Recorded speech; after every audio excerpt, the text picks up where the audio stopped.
Est-ce que tu savais que si t'emmenais ton nouveau-né à l'étranger pendant quelques mois, il allait avoir de grandes facilités à l'âge adulte pour apprendre cette même langue, alors qu'il y a passé que quelques mois, quand il parlait pas, on est d'accord. Quand tu viens au monde, tu as beaucoup de neurones. Un petit peu trop, d'un point de vue fonctionnel, c'est juste pas efficace. Alors pendant ta première année, tous les neurones qui sont pas utiles, qui sont pas utilisés, ils vont être supprimés. Et ce grâce à la plasticité cérébrale qui est tout autant utile à apprendre, à l'apprentissage, que à oublier des éléments qui ne sont pas utiles. Si tu compares deux langues par exemple, le français est un des langages qui est utilisé en Inde.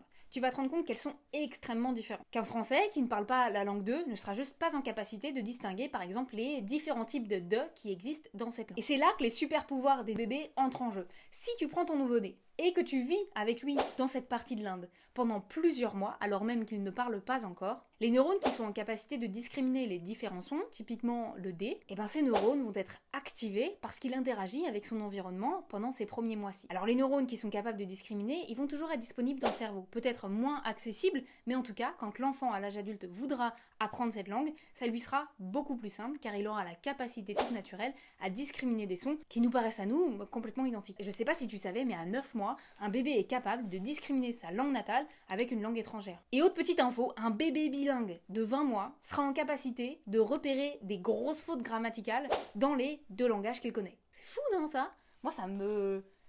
20 mois, tu fais une faute de grammaire, il repère. Bon, il faut une grosse faute, mais quand même. Maintenant, tu sais.